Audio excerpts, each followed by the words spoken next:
እስቲ ደግሞ ዛሬ ብዙ ሰዎች ስለሚጠይቁት ስለ ሩት ካናል ትሪትመንት ወይም ደግሞ የጥርስ ሕክምና ምንድነው? መቼ ያስፈልጋል? ምን አይነት ችግሮች ከጥርስ ሕክምና ጋር ተያይዘው ሊከሰቱ ይችላሉ? በዚህ ዝግጅት እንነጋገራለን። አንድ ሰው በተለያየ ምክንያት ጥርሱ ላይ ጉዳት ሊደርስ ይችላል። የጉዳቱን መጠንም እንደዚሁ የሕክምናውን አይነት ይወስኑታል። የጥርስ ሕክምና ወይም ደግሞ የጥርስ ሕክምና የምንለው የሕክምና አይነት በጥርሱ የመርገጫ ክፍል ትንሽ ቀዳዳ በማበጀት በዛች ቀዳዳ ወደ ታች ወይም ደግሞ ወደ ጥርሱ ስር በመሄድ የጥርሱን የደም ስር እንደዚሁም ደግሞ ኢንፌክሽን የያዘውን የጥርሱን ካናል እንደዚሁም የጥርሱን ነርቭ ከዛ ቦታ ላይ ማስወገድ ነው። የጥርስ ሕክምና ስቴጆች አሉት። በተለይ ደግሞ ከአደጋ ጋር የሚከሰቱ ችግሮችን ወዲያውኑ የጥርስ ሕክምና ሰርተን ሞልቶ ታካሚው ወደ ቤት መሄድ ይችላል። ነገር ግን ከኢንፌክሽን ጋር በተያያዘ የሚከሰቱ የጥርስ መቦርቦሮች ወይም ደግሞ ጥርስ ላይ የሚደርሱ አደጋዎች የጥርስ ሕክምና 2-3 መመላለስ ይኖርበታል ታካሚው።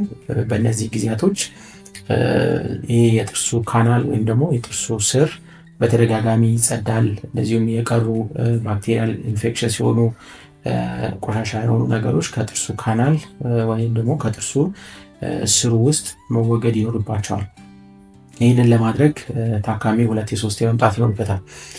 በነገራችን ላይ አንድ ሰው የጥርስ ሕክምና ሲባል ኮንፊውዝ ሊያደርገው ይችላል። የጥርስ ሕክምና የሚለው የጥርሱን የስር ክፍል ማከም ወይም ደግሞ የጥርሱን አጥንት ውስጥ የሚገኘውን ወይም ከአጥንቱ ጋር የሚገናኘውን የጥርስ ስር ማከም ሳይሆን ጥርሱ ውስጥ ያለውን የጥርሱ ካናል ወይም ደግሞ ከአጥንቱ ጋር የማይገናኘውን ክፍል ማከም ነው። ይህም ማለትም ጥርስ ለማስረዳት ያህል 3 ክፍሎች አሉት። የውጨኛው ክፍል ወይም ደግሞ ኢናመል ብለን የምንጠራው የውጨኛው ክፍል አለ። እንደዚሁም ደግሞ ቀጥሎ ያለው ወይም ደግሞ ሁለተኛው የጥርስ ክፍል ዴንቲን ብለን የምንጠራው ክፍል አለ። እንደዚሁም ደግሞ ሶስተኛው ካናሉ ወይም ደግሞ ፐልፕ ብለን ወይም ደግሞ ፐልፕ ቻምበር ብለን የምንጠራው ሶስተኛው ክፍል አለ። ይሄ ሶስተኛው ክፍል ነው በጥርስ ሕክምና ጊዜ የሚታከመው። ይሄ ክፍል የጥርሱ በህይወት እንዲቆይ የጥርስ ነርቭ እንደዚሁም ደግሞ የጥርስ የደም ስር ይኖረዋል። ስለዚህ በዚህ ደም ስር በቂ የሆነ ለጥርሱ የሚሆን ምግብ እንደዚሁም ደግሞ ለጥርሱ የሚሆን ኦክሲጅን ይመላለስበታል። እንደዚሁም ደግሞ ከጥርሱ መወገድ ያለባቸው ቆሻሻዎች እንደዚሁም ደግሞ ቶክሲኖች በጥርሱ ስር በኩል በደም ስሩ አማካኝነት ይወገዳሉ። ስለዚህ አንድ ሰው የጥርስ ሕክምና ተደረገለት ሲባል ይሄኛውን ሶስተኛውን ክፍል ነርቭን እንደዚሁም ደግሞ የደም ስሩን ከዛ ክፍል ላይ በማስወገድ ያንን ክፍተት ወይም ደግሞ ያንን ቦታ በተለያዩ ማቴሪያሎች መሙላት ማለት ነው።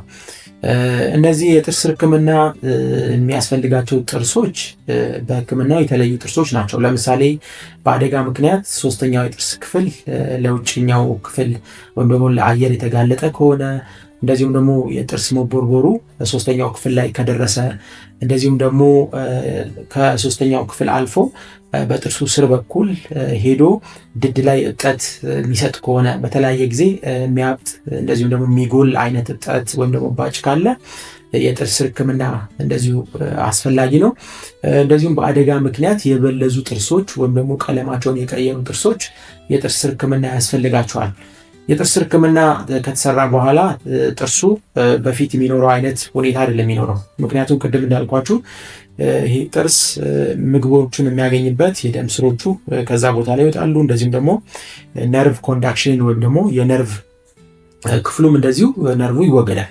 ስለዚህ ይሄ ጥርስ የተለየ ስሜት ነው የሚኖረው። ያ ማለትም ምንም አይነት ፊል የማያደርግ ወይም ደግሞ የማይሰማው አይነት ጥርስ እንደዚሁም ደግሞ ጥንካሬውን ያጣ ጥርስ ይሆናል። ስለዚህም ሁልጊዜም አንድ ሰው የጥርስ ሕክምና ከተሰራለት በኋላ ጥርሱ መሸፈን ይኖርበታል። ወይም ደግሞ ክራውን ማድረግ ወይም ደግሞ አርቲፊሻል ጥርሶችን በመጠቀም የውጭኛው ክፍል መሸፈን መቻል አለበት። በተለይ ደግሞ የማኘኪያ ወይም ደግሞ የኋለኛው ጥርስ ክፍል ሲሆኑ ይሄ ጉዳታቸው በጣም ከፍተኛ ሊሆን ይችላል። ስለዚህ አንድ ሰው የጥርስ ሕክምና ከተደረገለት በኋላ በክራውን ወይም ደግሞ በአርቲፊሻል ጥርስ ማሸፈኑ የስር ህክምና የተሰራላቸው ጥርሶች እንዳይዳከሙ ጠንካራ ሆነው እንዲቆዩ ለረጅም ጊዜ ያ ሰው መጠቀም እንዲችል እድሉን ይፈጥራሉ። በነገራችን ላይ አንድ ሰው የጥርስ ህክምና ከተሰራ በኋላ ከ10 ዓመት እስከ 15 ዓመት ያንን ጥርስ መጠቀም ይጠበቅበታል።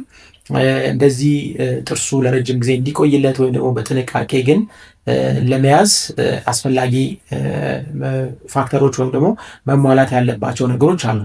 ለምሳሌ የሚደረገው የስር ህክምና በጣም ውጤታማ መሆኑን ማረጋገጥ ያስፈልጋል። በተለይ አንዳንድ ጥርሶች ወይም ደግሞ የኋላ ጥርሶች የነርቭ ክፍላቸው 2-3 ይሆናል። እንደዚሁም ደግሞ ስራቸው 2-3 ይሆናል። ስለዚህ ከሁለቱ ስር ለምሳሌ አንዱ ስር ሚስ ከተደረገ ሳይሰራ ከቀረ እንደዚሁም ደግሞ ወይም ደግሞ ነርቭ ሳይወጣ ከቀረ ወይም ደግሞ በበቂ ሁኔታ ህክምናውን ካላገኘ የጥርስ ህክምናው ፌል ያደርጋል። ስለዚህ ጥንቃቄ በተሞላበት ሁኔታ ማከም ያስፈልጋል። እንደዚሁም ደግሞ ጥርሱ ከላይ ከተሞላ እንደዚሁ ሙሌቱና ጥርሱ በደንብ በጥሩ ሁኔታ መሞላትና ምንም አይነት ፍሳሽ በጥርሱና በሙሌቱ መካከል እንዳይኖር ተደርጎ መሞላት አለበት። ምክንያቱም አንድ ጥርስ የስር ህክምና ከተደረገለት በኋላ ሙሌቱ በበቂ ሁኔታ ወይም ደግሞ በጥሩ መልኩ ካልተሞላ ክራክ ወይም ደግሞ ስንጥቅ ይኖራል። በዛ ስንጥቅ ቆሻሻ ባክቴሪያ እየሰረገ ወደ ጥርሱ ካናል ድጋሚ በመግባት ሪኢንፌክሽን ወይም ደግሞ ድጋሚ ኢንፌክሽን ሊያስከትል ይችላል። በዚህ ምክንያት ይሄ ችግር እንዳይከሰት በበቂ ሁኔታ መሞላቱን እንደዚሁ ማረጋገጥ ያስፈልጋል።